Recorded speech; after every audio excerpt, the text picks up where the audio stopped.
अस्सलाम वालेकुम वरहमतुल्लाह। उम्मीद है आप खैरियत से होंगे। इस्लामाबाद में बरसती बारिश से मैं हूं कामरान काज़ी। मैंने सोचा कि आज मैं आपको एक कहानी सुनाता हूं, एक वाक़या बताता हूं जो कि ड्यूरिंग ट्रैवलिंग जब आप कहीं टूर पे जाते हैं दोस्तों के साथ, तो ऐसे कुछ हादसात हो जाते हैं बंदे के साथ, कुछ वाक़यात ऐसे होते हैं जो कभी भूलते नहीं उनको। तो मैं एक वाक़या आपको सुनाता हूं। जिन लोगों का वाक़या है वो सारे लोग उम्मीद है ये वाक़या देखेंगे, और वो मौजूद है मेरे साथ, दोस्ती में हैं, फ्रेंडशिप में हैं, फ्रेंड लिस्ट में भी मौजूद है मेरे साथ। तो वो उम्मीद है सारा ये वाक़या जानते होंगे, उनको पता चल जाएगा किसकी बात हो रही है।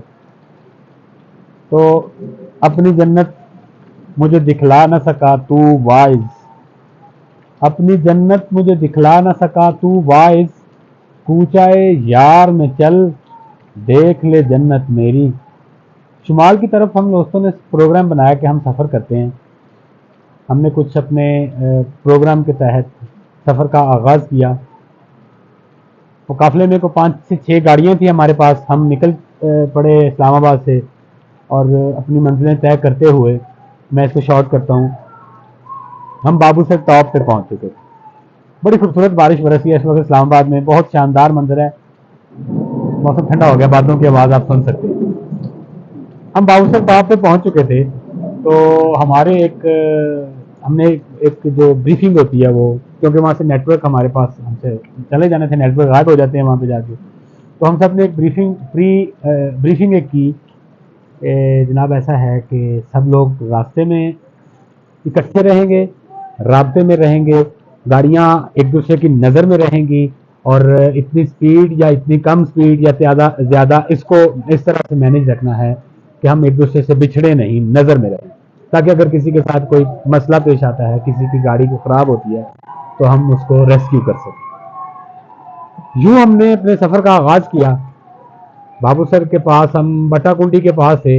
ये ब्रीफिंग से पहले हमारे साथ एक मामला हो चुका था। बटाकुंडी के पास हमने गाड़ियाँ रोकी, कुछ फ्यूल वगैरह डलवाया और कुछ सामान लिया रास्ते के लिए, क्योंकि बटाकुंडी एक अच्छी जगह, खूबसूरत जगह है। तो हम चल पड़े, गाड़ियाँ चली गई।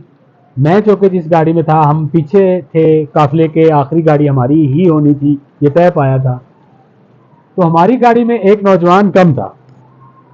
अब हमने ढूंढने की कोशिश की, दरिया में चले गए। हम 4 लोग थे। एक भाई दरिया में चले गए नीचे देखने के लिए, एक दोस्त पहाड़ी के ऊपर चढ़ चुके थे, एक दोस्त आगे चले गए, मैं पीछे की जानिब कि शायद कहीं वॉक करने या किसी काम के सिलसिले में नीचे ऊपर हो गए हों, मुंह हाथ धोना हो या वट, कोई भी मसला बन सकता है उनके साथ।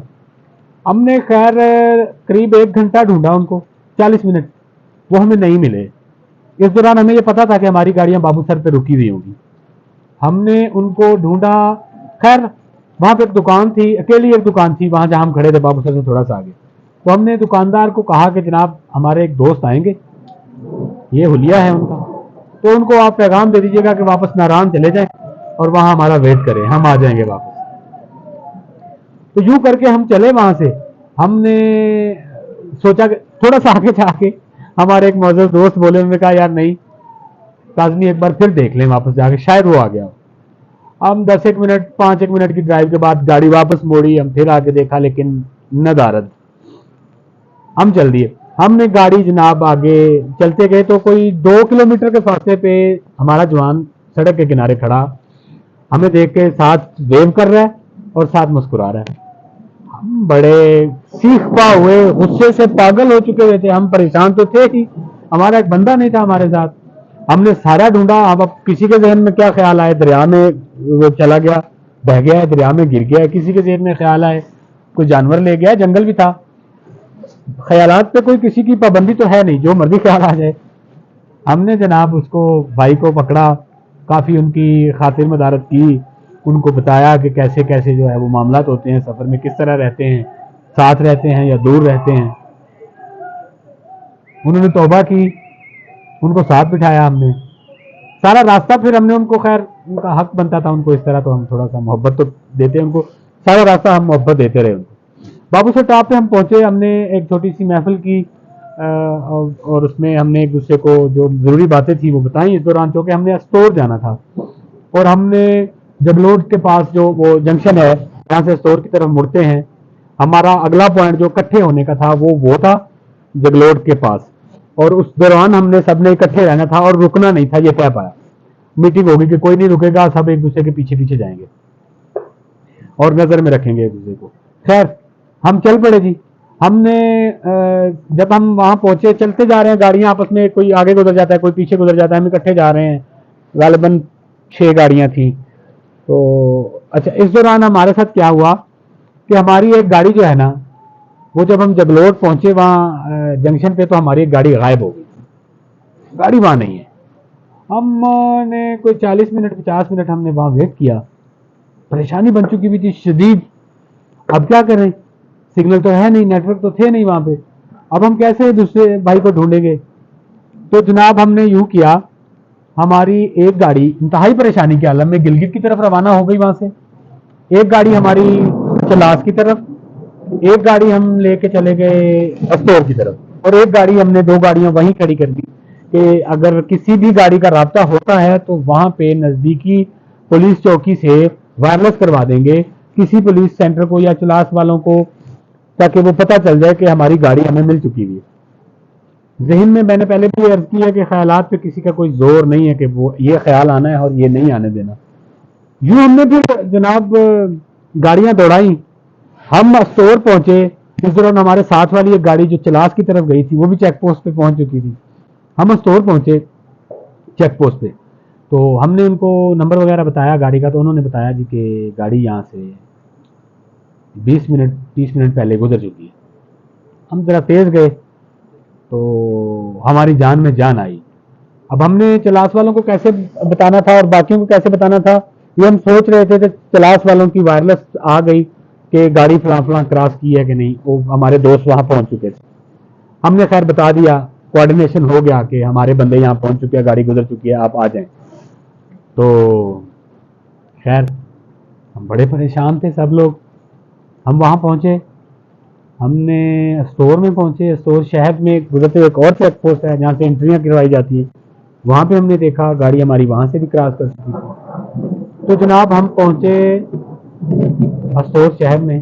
جیسے مین بازار میں داخل ہوئے تو ہماری گاڑی سامنے کھڑی تھی اور ہمارے دوست گاڑی کے پاس کھڑے ہو کے چائے کہہ کے کپ ہاتھ میں پکڑ کے ہمیں غصے سے گھور رہے تھے. ہم نے شہر میں داخل ہونے سے پہلے ویٹ کیا. پچھلی ساری گاڑیاں جب اکٹھے ہو گئے, ہم کانوائی کی صورت میں تمام لوگ اکٹھے ہو کے شہر میں داخل ہوئے اسٹور میں. اور وہاں جہاں ہماری گاڑی ایک ہوٹل کے سامنے کھڑی ہوئی تھی, ہم وہاں گئے تو وہ جو دوست تھے جو ہوٹل میں بیٹھے ہوئے تھے, جو ہماری گاڑی گم ہو گئی تھی, وہ وہاں کھڑی تھی. اتنے غصے سے انہوں نے ہمیں رسپانس کیا. انہوں نے کہا کہاں رہ گئے تھے آپ, ہم اتنے پریشان, ہم گھنٹہ پہلے یہاں پہ آ کے آپ کا ویٹ کر رہے ہیں. آپ لوگ ہیں کہ وہاں موج مستیوں میں لگے ہوئے, آپ کو کسی کی کوئی فکر نہیں کہ کوئی آپ کا کوئی انتظار کر رہا ہے اور کتنی دیر ہوگی. ہماری جو حالت تھی وہ میں پہلے بیان کر چکا ہوں کہ ہمارے سب لوگوں کی آنکھوں میں تقریباً پانی تھا, بھرا ہوئے تھے کہ پتہ نہیں کہاں گئے. ہم بے بس تھے, کچھ بھی نہیں کر سکتے تھے. تو جب ہم وہاں پہنچے ان کی حالت دیکھی تو اب غصہ ان کا بھی اور ہمارا بھی, دونوں غصے آپس میں ٹکرائے. خیر معاملات کو, غلط فہمیوں کو دور کیا گیا, معاملات حل کیے گئے. اور پھر ہم نے اللہ کا شکر ادا کیا, صدقات دیے, جو ذہن میں آنے والا خیالات تھے ان کو تھوڑا سا دور کیا, صفائی کی ذہنوں کی, اور اللہ کا شکر ادا کیا کہ ہم سب لوگ خیریت سے ہیں اور اکٹھے ہو چکے ہیں. تو جناب کہنے کا مقصد یہ ہے کہ جب بھی آپ اکٹھے ہو کے, میرے بائکر دوست, گاڑیوں والی فیملیز اور جو بھی حضرات اکٹھے ہو کے گاڑیوں پہ جاتے ہیں, ان کے لیے یہ گزارش ہے کہ براہ کرم آپ اکٹھے رہیے, رابطوں میں رہیے, نظر میں رہیے. آگے پیچھے ہونے سے کوئی بھی خیال آ جاتا ہے اور خدا نہ کرے کسی کا کوئی غلط خیال سچ ثابت ہو.